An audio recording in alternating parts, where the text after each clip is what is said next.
Hey everyone, and welcome back to the channel. It's your weekly market roundup, and as always, we're here to break down the madness of the financial world in a way that's easy to understand. You know the drill. We're talking about what just went down and what you need to be watching for in the week ahead, from the stock market to crypto. Grab your coffee, get comfy, and let's dive in. Last week felt like a bit of a mixed bag, didn't it? We saw some records, some dips, and a whole lot of talk about what's next. So the US markets had a classic late summer wobble. The S&P 500 actually hit a new record high of 6,501 midweek, but by Friday it had given back a lot of those gains, ending the week down 0.64% in what felt like thin trading ahead of the holiday. The Nasdaq followed a similar path, retreating from its own records to close the week down 0.6% as well. This was the main event. Everyone was holding their breath for Nvidia's earnings report.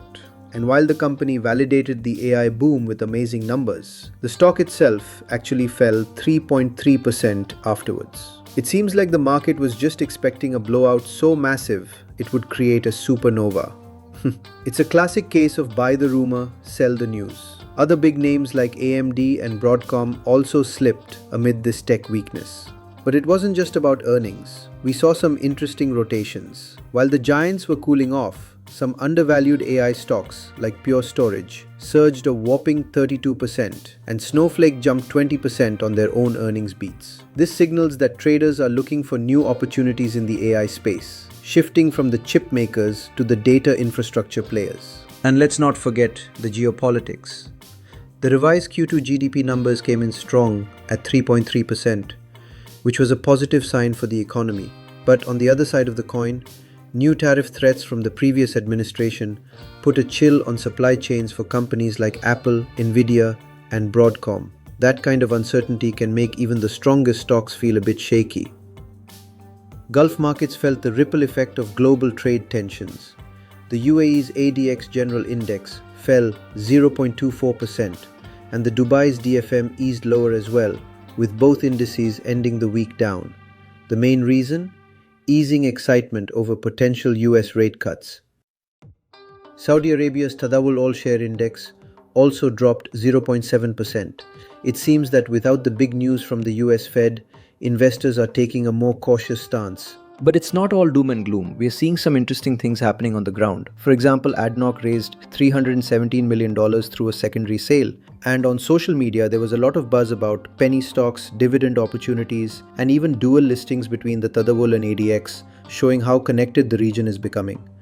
The UAE market in particular saw a rotation from traditionally strong sectors like real estate and banking into laggards that are starting to show life, like ADNOC LNS and Dubai Taxi. This tells us that even when the overall market is down, there are always opportunities for those who know where to look. Oman also stood out, leading year-to-date gains in the region thanks to recent rating upgrades.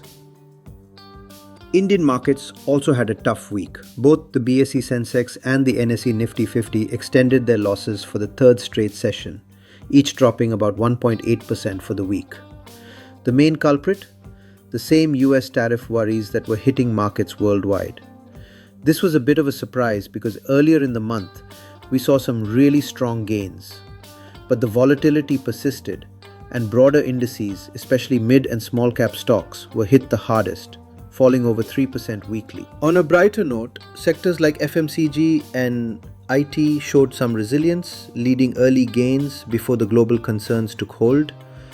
Social media was also buzzing with talk about a nifty test of the 24,600, 25,000 level, and some key stocks like Aditya Birla and Adani Enterprises being eyed for potential upside. Plus, there's a big change coming. SEBI reshuffled expiry days with NSE now on Tuesday and BSE on Thursday from September 1st. That's a huge operational change for traders to be aware of. In crypto, the market took a hit as global sentiment shifted. The total market cap decreased 2.8% to $3.88 trillion. Bitcoin fell sharply from its highs and traded around $113,000 after a sharp correction and some significant ETF outflows. It seems the hope for imminent US rate cuts, which often fuels risky assets, faded a bit. But while Bitcoin was struggling, Ethereum was on a whole different level. It surged 15% to a new all-time high, of $4,885 before pulling back. Why? A lot of it has to do with strong ETF inflows and continued buzz around its long-term potential, with year-to-date gains at nearly 40%. Other majors like Solana and XRP also saw strong gains before dipping. Social media was a whirlwind of activity. Traders were highlighting Bitcoin's unusually low volatility at just 1.10% and discussing how massive whale activity caused those sudden $194 million outflows. There was also major buzz about the potential for a stablecoin boom and the EU's new digital euro, which could drive even more institutional confidence. The market is still bullish, but investors are taking some profits off the table. Smart move.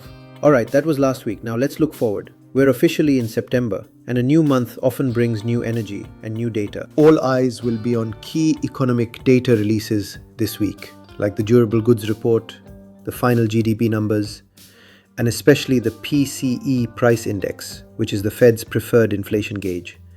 If these numbers come in soft, it could reignite hopes for a September rate cut and give the market, especially tech stocks, a new push higher. For AI and semiconductors, the long-term bullish case remains intact despite last week's dip. We could see a rebound as traders view the recent drop as a buying opportunity. Stocks like Micron, a key player in the AI infrastructure space, could rally amid this new wave of spending. With the global rate cut narrative still in play, Gulf markets could see some advances, especially if oil prices stabilize. The ADX and DFM could rally on dividend stocks and penny opportunities, with the UAE economy forecasted to grow at 5-6%. The regional outlook is stable. Saudi Arabia and the UAE are leading the way in sustainable finance, and new non-oil projects could give a boost to the tadawul. It's a positive environment, even with global cross-currents. Cautious optimism is the name of the game here. Analysts are still eyeing the Nifty 50's potential to break the 25,000 level by the end of the year. Strong internal demand and positive PMI data could be the catalysts needed to drive gains. While external risks like those US tariffs still loom, the overall economic sentiment is positive, with some expecting a government pickup in the second half of the year to fuel growth. The big question is whether Bitcoin can bounce back. The low volatility we saw last week could be a sign of a spring coiling up before a big move.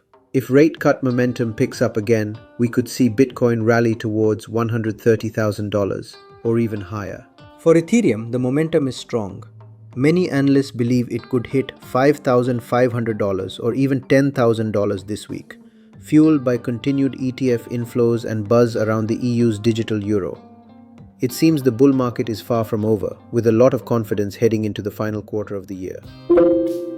So there you have it, folks, a quick recap and a deep dive into what's ahead. Remember, the markets can be wild, so do your own research and stay informed.